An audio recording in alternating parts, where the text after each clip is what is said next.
हरे कृष्णा।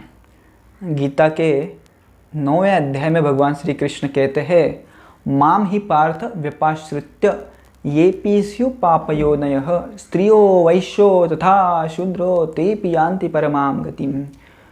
तो यदि कोई मेरी भक्ति करता है, वो चाहे वैश्य हो, शूद्र हो, क्षत्रिय हो, कोई स्त्री हो, कोई पाप योनय हो, मतलब यदि कोई पाप भी करता है और उस योनि में पैदा हुआ है, पर यदि वो भक्ति कर रहा है तो वो दुरीचारी से सदाचारी बनता है। क्षिप्रम भवति धर्मात्मा शांतम शांति निगच्छति। तो इस प्रकार से भगवान कह रहे हैं कि जाति पाति जात पंथ ऊंचा नीचा भेदभाव मेरे पास नहीं चलेगा। आपकी यदि भक्ति है तो मैं उस वस्तु को, आपके प्रेम को स्वीकार कर लूँगा। तो एक बार की बात है, ये घटना है 15वीं सदी की, भगवान जगन्नाथ के मंदिर की। तो जगन्नाथ मंदिर के पास में एक छोटा सा गांव था। उस गांव में दासिया बावरी नाम का एक व्यक्ति रहा करता था। बहुत ही गरीब था और बुनकर समाज में था। तो कपड़ा सिला के कुछ वो पैसे कमाते थे और अपने जीवन व्यतीत करते थे। एक बार की बात है, वो जगन्नाथपुरी की रथ यात्रा में गए और भगवान जगन्नाथ जी के आँखों के प्रेम में पड़ गए। इतनी सुंदर आँखें थी भगवान की, बड़ी बड़ी, आपने तो देखी होगी। तो वो भी प्रेम में पड़ गए और जहाँ पे भी जाते तो केवल भगवान की आँखें उनके दृष्टिपथ में आती, नज़र में आती। तो एक बार की बात है, वो घर पे आए और उनकी पत्नी ने कुछ उनके लिए खाना परोसा। और जैसे ही खाना परोसा तो आपने देखा होगा, चावल होता है, चावल के ऊपर दाल और ऐसे सब्जी डाली। तो उनको तभी जगन्नाथ जी का याद आ गया। वो चावल और उसके ऊपर वो काली सब्जी देख के एक बड़ी सी आँख उनको वहाँ पे देखने ही कुड सी दैट। तो वो रोने लग गए, अरे जगन्नाथ जी, क्या कृपा कर दिया आपने मेरे ऊपर। तो ये भाव था उनका कि वो हर जगह पे जगन्नाथ जी दिखते। तो वो आजू बाजू के लोगों ने बताया कि ऐसे मत, अभी आप उनको भोजन दिया करो, नहीं तो वो ऐसे ही ज़ोर ज़ोर से जगन्नाथ जगन्नाथ चिल्लाएंगे, आप उनको सब्जी अलग से परोसा करो। तो ऐसे धीरे धीरे उनकी भक्ति जो थी भगवान जगन्नाथ के प्रति और दिन ब दिन बढ़ते गई।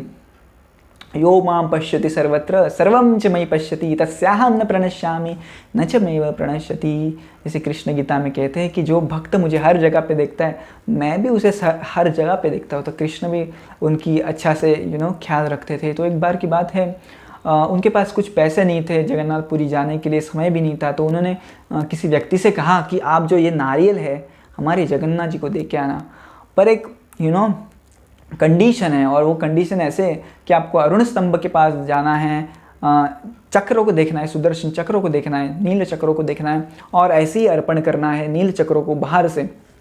और यदि जगन्नाथ जी ने आपके हाथ से वो खींच लिया नारियल, तभी आपको देना है, नहीं तो आपको रिटर्न लाना है। तो व्यक्ति सोच में पड़ गया, अरे बाप रे, प्रसाद रिटर्न कैसे लाएंगे? भोग तो एक बार दे दिया तो दे दिया, भगवान का हो गया। नहीं, यदि भगवान ले तो ही देना, नहीं तो नहीं देना, नहीं तो रिटर्न लाना। तो उसने बताया कि भाई हम लोग तो बड़े इतना सारा प्रसाद लेके जाते हैं, भगवान ने कभी लिया नहीं, आपका नारियल कैसे लेंगे? बोले लेंगे, आप जाना और ऑफर करना। तो ये व्यक्ति गया और उन्होंने जैसे बताया था नील चक्र को देखा और अर्पण कर दिया नारियल को। और जैसी आंखें खोली, नारियल हाथ से गायब।